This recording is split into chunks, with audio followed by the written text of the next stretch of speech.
سارے علاقے دے مایا ناش قاری محمد آصف صاحب جڑے انتہائی خوبصورت انداز میں اللہ رب العالمین دا قرآن سنا رہے ہیں. اللہ انہیں دا سناونا قبول فرماوے، اللہ سارا سننا قبول فرماوے. انہیں دے والد صاحب بڑے خوش نصیب ہیں. سارا جڑا لوہا کٹن والا بندہ اللہ نے انہیں بچے کو جہاں میں قرآن نال جوڑ دیتے، اللہ نے کتنی شان اچھی کر چھوڑی. یہ حافظ قرآن دی شان ہے.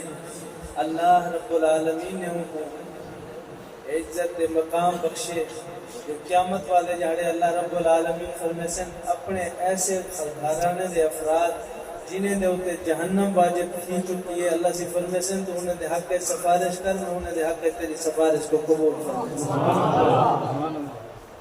واجب الاحترام انتہائی بلا تاخیر سارے مہمان خصوصی حافظ محمد عمر فاروق صاحب، ثنا خان مصطفیٰ، مداح صحابہ والے بیت، سارے مہمان خصوصی حضرت مولانا محمد احمد معاویہ صاحب کے کٹھے تشریف ہیں. یہ بھی ملتان کنو ہیں، وہ بھی ملتان کنو ہیں. انشاءاللہ ہم بلا تاخیر حضرت کا خطابوں سے حضرت دے خطاب کے بعد انشاءاللہ عمر فاروق صاحب کا کلام سن سولا دعا کریں.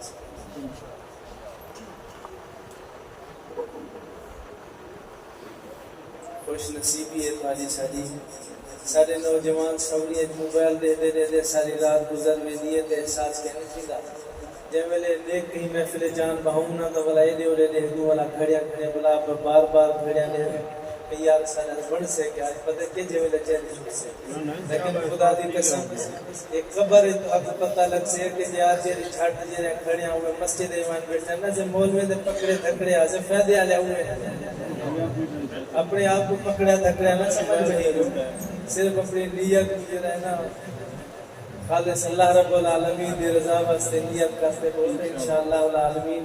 یہ سارے بہائیے کھڑیاں سارے واسطے بخشے کا ذریعہ بڑھ واسطے. بلا تاخیر دعوت خطاب دینا حضرت مولانا حافظ محمد احمد معاویہ صاحب آف ملتان.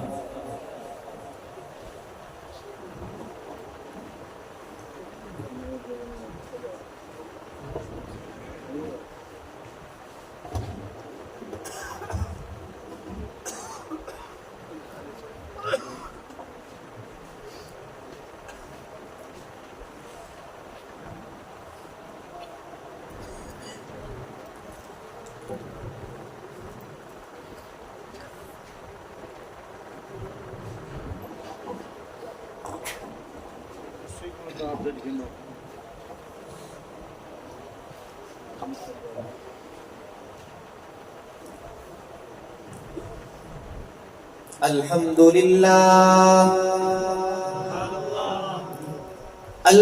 لله وكفى والصلاة والسلام على عباده الذين اصطفى. أما بعد أعوذ بالله من الشيطان الرجيم. بسم الله الرحمن الرحيم. إنا نحن نزلنا الذكر وإنا له لحافظون. وقال الله تبارك وتعالى في القرآن المجيد والفرقان الحميد. ذلك الكتاب لا ريب فيه. قال النبي صلى الله عليه وسلم خيركم من تعلم القرآن وعلمه. وقال النبي صلى الله عليه وسلم القرآن حجة لك أو عليك أو كما قال عليه الصلاة والسلام.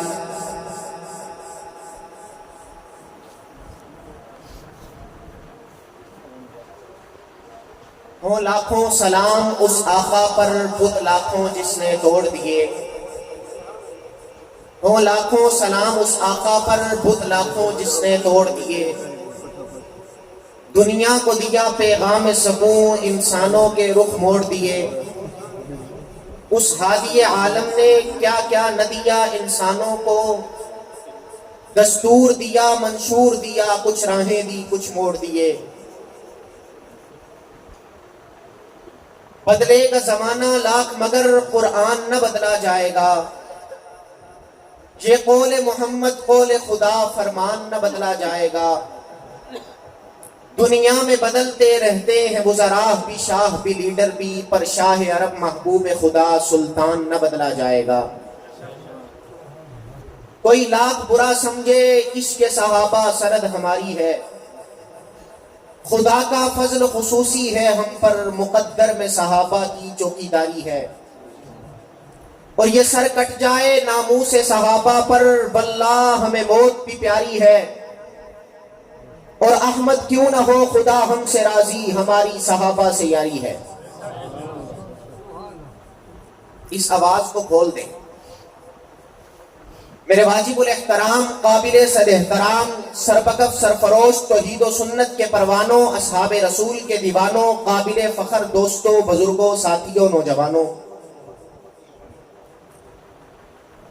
آج ملتان سے خانپور کا سفر ایک مجبوری کی وجہ سے کینسل ہو رہا تھا، لیکن ہمارے بہت ہی پیارے بھائی مولانا شبیر صاحب، ان کی پرخلوص دعوت، اور مولانا عاصم صاحب، ان کی پرخلوص دعوت پر حاضری کا شرف حاصل ہو رہا ہے۔ دعا کرتا ہوں کہ اللہ رب العزت ان کے علم میں، عمل میں برکتیں عطا فرمائے۔ سب کہتے ہیں آمین۔ اس مسجد کے اندر، مدرسے کے اندر، حضرت مولانا اعجاز صاحب حفظہ اللہ نے قرآن کریم مکمل کیا ہے، وہ بھی مبارکباد کے مستحق ہیں، اور آپ حضرات نے قرآن کریم سماعت کیا ہے، آپ بھی مبارکباد کے مستحق ہیں۔ سب کہتے ہیں الحمدللہ۔ بات سمجھ میں آ رہی ہے؟ جس کے آ رہی ہے ہاتھوں کو بلند کر کے جواب دیں۔ پروگرام کا عنوان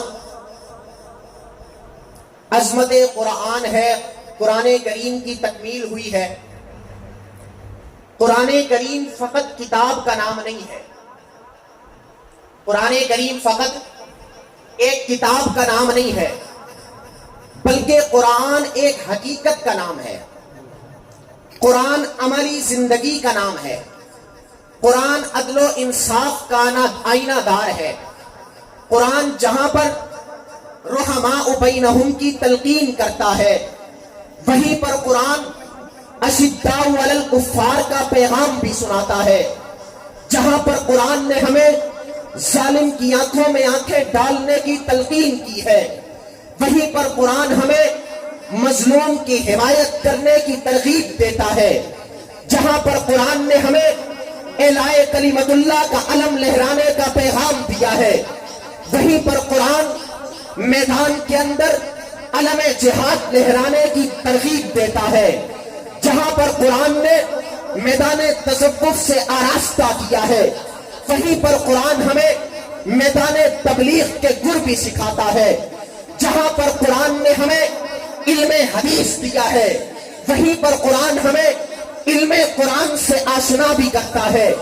جہاں پر قرآن نے ہمیں الفت و محبت کے درس دیے ہیں، وہیں پر قرآن اعلاء کلمت اللہ کا درس بھی دیتا ہے۔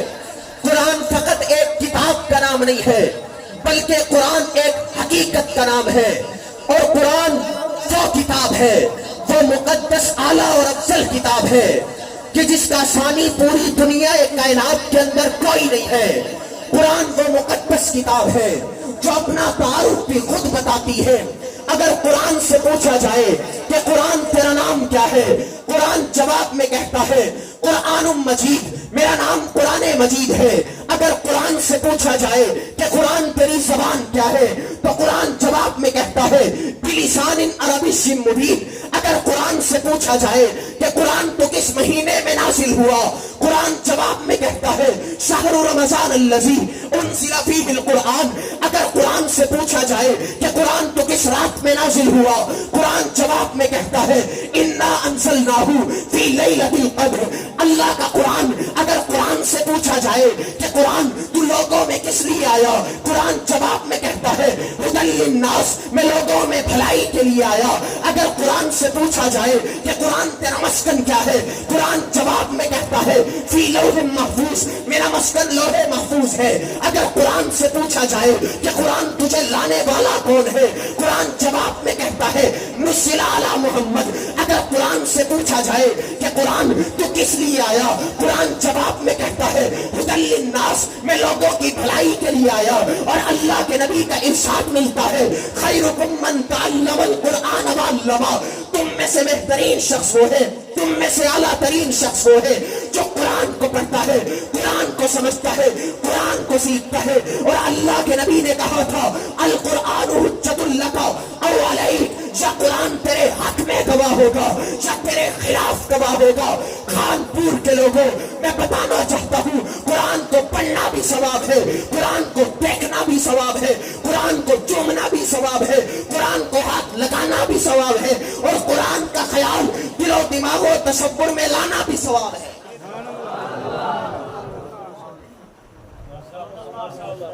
دعا کریں اللہ تعالیٰ ساؤنڈ والے کی حفاظت فرمائے۔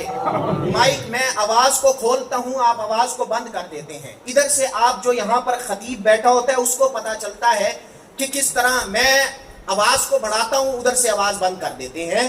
آپ بے فکر ہو جائیں، انشاءاللہ کچھ بھی نہیں ہوتا، آواز کو کھول دیں۔ ایک دفعہ سب کہہ دیں سبحان اللہ۔ بات سمجھ میں آ رہی ہے؟ میں یہاں پر گزشتہ سال بھی آیا تھا۔ ایک مثال سمجھیے، قرآن کریم وہ واحد مقدس کتاب ہے جس کا ثانی کوئی نہیں ہے، اور جس کی حفاظت کا ذمہ اللہ نے قرآن میں لیا ہے۔ اِنَّا نَحْنُ نَزَّلْنَا الذِّكْرَ وَإِنَّا لَهُ لَحَافِظُونَ، اس کی حفاظت کا ذمہ تیرے اور میرے پاس نہیں ہے، بلکہ قرآن کی حفاظت کا ذمہ کس کے پاس ہے؟ اللہ کے پاس ہے۔ اور جو چیز مستند ہوتی ہے اس کی سند بھی ہوتی ہے۔ سند ہوتی ہے یا نہیں ہوتی؟ جس چیز کی سند نہ ہونا اسے مستند نہیں کہا جاتا، وہ غیر مستند ہوتی ہے۔ جس شخص کا آئی ڈی کارڈ تو ہو مگر ولدیت کا نام نہ ہو تو وہ سند نہیں ہوا کرتی، وہ غیر مستند ہے یا نہیں ہے؟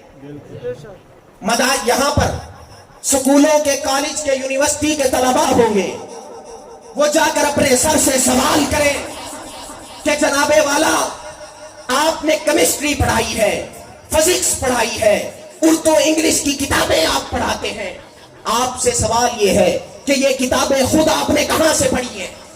وہ کہے گا میں نے فلاں استاد سے پڑھی ہے، میں نے فلاں سے پڑھی ہے، لیکن کوئی مستند شجرہ اور سند نہیں ملے گی، حتیٰ کہ استاد کا نام بھی معلوم کرنے سے معلوم نہیں ہوگا۔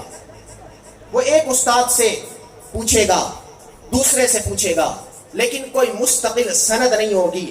لیکن الحمدللہ رب العالمین، اللہ کا لاکھ لاکھ شکر ہے کہ مدارس دینیا کے اندر جو نصاب پڑھایا جاتا ہے وہ نظام بھی مستند ہے، وہ نصاب بھی مستند ہے، اور اس کی سند بھی ہمارے پاس موجود ہے۔ سب کہہ دے الحمدللہ۔ میں نے قرآن کریم پڑھا ہے اپنے استاد محترم الشیخ القاری محمد زبیر احمد رحیمی سے، انہوں نے قرآن کریم پڑھا ہے قاری محمد طاہر رحیمی سے، انہوں نے قرآن کریم پڑھا ہے قاری رحیم بخش پانی پتی سے، انہوں نے قرآن کریم پڑھا ہے قاری فتح محمد سے، انہوں نے قرآن کریم پڑھا ہے محی الاسلام العثمانی سے، انہوں نے قرآن کریم پڑھا ہے عبد الرحمن علامہ سے، انہوں نے قرآن کریم پڑھا ہے قاری کبیر الدین سے، انہوں نے قرآن کریم پڑھا ہے قاری قادر بخش سے، انہوں نے قرآن کریم پڑھا ہے امام الدین الامروی سے، انہوں نے قرآن کریم پڑھا ہے عبد الخالق المنوفی سے، انہوں نے قرآن کریم پڑھا ہے عبد المجید دہلوی سے، انہوں نے قرآن کریم پڑھا ہے عبد الغفور دہلوی سے، انہوں نے قرآن کریم پڑھا ہے غلام مصطفیٰ دہلوی سے، انہوں نے قرآن کریم پڑھا ہے غلام محمد دہلوی سے، انہوں نے قرآن کریم پڑھا ہے شمس الدین علامہ سے، انہوں نے قرآن کریم پڑھا ہے برہان الدین القلقیلی سے، انہوں نے قرآن کریم پڑھا ہے ابی نصیر الطبلاوی سے، انہوں نے قرآن کریم پڑھا ہے المحقق شمس الدین ابی الخیر محمد ابن الجزری سے، انہوں نے قرآن کریم پڑھا ہے عبد الرحمن البغدادی سے، انہوں نے قرآن کریم پڑھا ہے. ابھی محمد عبداللہ ابن صالح سے انہوں نے قرآن کریم پڑھا ہے. ابھی حسن علی ابن کمال سے انہوں نے قرآن کریم پڑھا ہے. ابھی حسن علی ابن حزیر سے انہوں نے قرآن کریم پڑھا ہے. طاہر بن غلطون سے انہوں نے قرآن کریم پڑھا ہے. ابھی عمر و عثمان بن سعید الطانی سے انہوں نے قرآن کریم پڑھا ہے. ابھی عیاس احمد الاسلامی سے انہوں نے قرآن کریم پڑھا ہے. سید الطائفہ ابھی عمر و حفصین الکوفی سے انہوں نے قرآن کریم پڑھا ہے. امام عاصم الکوفی سے انہوں نے قرآن کریم پڑھا ہے. شیخ سعد بن الیاس سے انہوں نے قرآن کریم پڑھا ہے. سیدنا زید بن ثابت، سیدنا ابی بن کعب رضوان اللہ مجمعین سے اور ان تمام صحابہ نے قرآن کریم کو پڑھا بھی ہے، سنا بھی ہے، سمجھا ہے، سیکھا ہے، یاد کیا ہے، حفظ کیا ہے. میں اور آپ کے محبوب پیغمبر ساقی کوثر، شافی محشر، کائنات کے بہتر، کائنات کے محور، آمنہ کے لہتے جگر، عبداللہ کے نور نظر، امام الانبیاء، خاتم الانبیاء، سید الاتقیاء، امام الاولین والآخرین، سید الصالحین، سید العارفین، بدر الدجا، شمس الضحیٰ، نور الہدیٰ، ہادی کون و مکان، فخر دو جہاں، حسن کائنات، بہتر کائنات، دبدبائے کائنات، رسول کائنات، نبی کائنات، ابو بکر عمر، عثمان و حیدر کے پیغمبر، رقیہ زینب ام کلثوم، فاطمہ الزہرا کے ابا، حسنین کے نانو، میرے آقا نور مجسم، فخر دو عالم، بلند آواز سے بولیے صلی اللہ علیہ وسلم سے. اور اللہ کے نبی نے قرآن کریم لیا ہے. قائد الملائکہ، امام الملائکہ، فخر الملائکہ، تدبر ملائکہ، حضرت جبریل علیہ السلام سے اور حضرت جبریل علیہ السلام نے قرآن کریم لیا ہے. خالق کائنات، مالک کائنات، رازق کائنات، خالق ارض و سماوات اللہ رب العزت کی ذات سے. ہمارے پاس قرآن کریم کی سند موجود ہے یا نہیں ہے؟ سب کہتے ہیں الحمدللہ. بلند ابھی سب نے نہیں کہا، سب کو خوشی نہیں ہوئی؟ بلند آواز سے بولو الحمدللہ. لوگ مدارس دینیہ کی طرف انگلی اٹھاتے ہیں. ابھی دوبارہ سے سازشیں شروع ہو گئی ہیں مدارس کے خلاف. نعرے تکبیر، نعرے رسالت. دوبارہ سے مدارس دینیہ کے خلاف سازشیں شروع ہو گئی ہیں. میں کہنا چاہتا ہوں کہ کتاب سادہ رہے گی کب تک؟ کبھی تو آغاز باب ہوگا. جنہوں نے بستیاں اجاڑ ڈالی کبھی تو ان کا حساب ہوگا. جنہوں نے مدارس کے خلاف انگلی اٹھائی ہے کبھی تو وہ رب کی پکڑ میں آئیں گے. آئیں گے یا نہیں آئیں گے؟ آئیں گے. مدارس دینیہ کی تاریخ کو جانتے نہیں ہو؟ یہ مدارس وہ مدارس ہیں جو اللہ کا قرآن پڑھاتے ہیں. یہ مدارس وہ مدارس دینیہ ہے جو صبح سے لے کر شام تک، فجر سے لے کر عصر تک، عصر سے لے کر راتوں تک قال النبی صلی اللہ علیہ وسلم کی صدائیں یہاں سے بلند ہوتی ہیں. یہ مدارس کل بھی زندہ باد تھے، یہ آج بھی زندہ باد ہیں، یہ قیامت کی صبح تک بلند آواز سے بولو. مدارس دینیہ کی تاریخ کو بھولتے کیوں ہو؟ اگر مدارس دینیہ کی تاریخ کو پڑھنا ہے تو شاملی کے میدان کو پڑھو. مدارس دینیہ کے کردار کو سمجھنا چاہتے ہو تو کالا پانی کی جیل سے میرے اکابر دین کی مدارس دینیہ کی قربانیوں کو پڑھو. اگر مدارس دینیہ کے کردار کو سمجھنا چاہتے ہو تو مالٹا کی جیل کو پڑھو. جی ہاں، سید عطا اللہ شاہ بخاری جس شخص کی آدھی زندگی جیل میں گزری ہے، آدھی زندگی ریل میں گزری ہے، ختم نبوت کے لیے اس عطا اللہ شاہ بخاری کو امیر شریعت بنانے والے یہی مدارس ہیں. جی ہاں، مفتی کفایت اللہ دہلوی کو مفتی اعظم پاکستان بنانے والے یہی مدارس دینیہ ہے.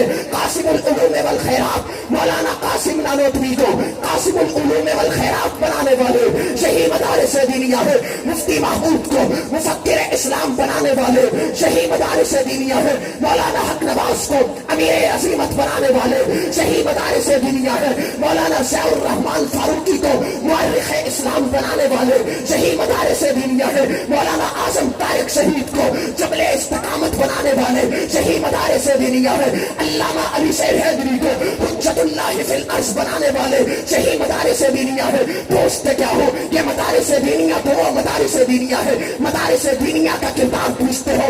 یاد رکھو اگر یہ مدارس دینیہ نہ ہوتے تو بتاؤ مصلی امامت پہ کھڑا امام کہاں سے ملتا؟ اگر مدارس دینیہ کا کردار نہ ہوتا تو نیشنل اسمبلی کے اندر صدر کی آنکھوں میں آنکھیں ڈال کر کلمہ حق کون کہتا؟ اگر مدارس دینیہ کا کردار نہ ہوتا تو خطابت پہ کرسی پہ بیٹھا خطیب کہاں سے ملتا؟ تو پھر مان لو اس بات کو، مدارس کل بھی زندہ باد تھے، مدارس آج بھی، اور مدارس صدیوں تک زندہ باد. بعض لوگ نا علماء کی تذلیل کرتے ہیں. میں کہتا ہوں ہر صاحب دستار عالم نہیں ہوتا. عالم کردار سے پہچانا جاتا ہے، گفتگو سے پہچانا جاتا ہے، چال چلن سے پہچانا جاتا ہے. ایک شخص نے، بعض لوگ علماء سے سوال کرتے ہیں، مقصد ان کا سوال کرنا نہیں ہوتا بلکہ مقصد تذلیل کرنا ہوتا ہے کہ یہ ذلیل ہو جائیں گے لوگوں میں. اس وقت ایک شخص تھا، اس شخص نے امام اعظم ابو حنیفہ رحمہ اللہ، ہم حنفی ہیں الحمدللہ، سب کہتے ہیں امام اعظم ابو حنیفہ کی تذلیل کرنے کے لیے کسی نے حضرت سے سوال کیے اور یہ سوچ کر سوال کیا کہ میں سوال کروں گا، جواب تو ان کو آنا نہیں ہے تو یہ لوگوں میں ذلیل ہو جائیں گے. اس نے 5 سوال کیے. وہ سوال توجہ سے سنیے گا. وہ امام تھے، کوئی معمولی انسان تو نہیں تھے، امام اعظم ابو حنیفہ. ان سے سوال کیا. پہلا سوال تذلیل کرنے کے لیے پہلا سوال کیا، حضرت ایسا شخص آپ کے نزدیک کون ہے جو بنا دیکھے گواہی دیتا ہو، جو یہود و نصارہ کے قول کی تصدیق کرتا ہو، جو مردار کھا لیتا ہو اور جو اللہ کی رحمت سے دور بھاگتا ہو اور جو فتنے کو محبوب رکھتا ہو. اب یہ 4-5 سوال کیے. حضرت نے کہا ایسا شخص مومن ہے. وہ بڑا حیران ہوا کہ جو مردار بھی کھا لیتا ہے، اللہ کی رحمت سے بھی دور بھاگتا ہے، فتنے کو بھی محبوب رکھتا ہے، بنا دیکھے گواہی دیتا ہے، یہود و نصارہ کے قول کی تصدیق کرتا ہے. حضرت کہتے ہیں ایسا شخص مومن ہے. اس نے تذلیل کرنی تھی. حضرت نے کہا میں جواب بھی دیتا ہوں، جواب سنو. حضرت نے کہا پہلا سوال تو نے کیا کہ بنا دیکھے گواہی دیتا ہے، تو سنو مومن اللہ رب العزت کی وحدانیت کی بنا دیکھے گواہی دیتا ہے.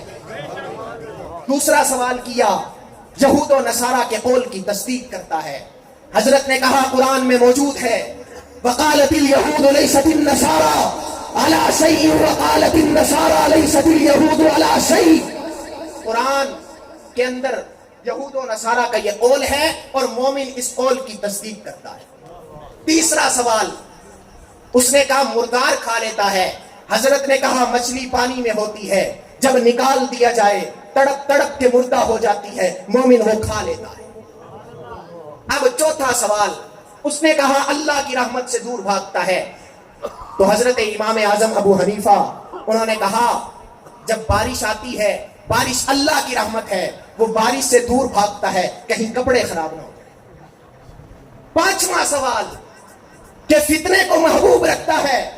حضرت نے کہا اللہ کا قرآن کہتا ہے انما اموالکم واولادکم فتنہ. اللہ کا قرآن کہتا ہے اولاد فتنہ ہے.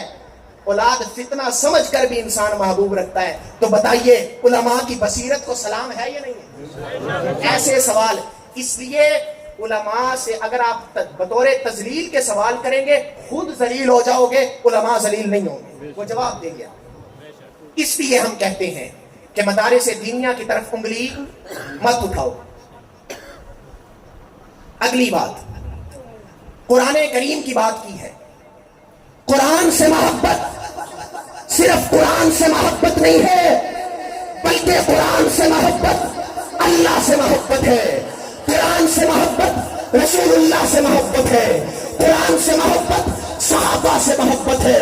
قرآن سے محبت اہل بیت کی عبرت و عصمت سے محبت ہے. آپ سوال کریں گے کہ قرآن سے محبت اللہ سے محبت کیسے ہے؟ تو سنو، قرآن سے محبت اللہ سے محبت اس لیے ہے کیونکہ اللہ وحدہ لا شریک ہے. بتانے والا قرآن ہے. اللہ خالق و مالک ہے. بتانے والا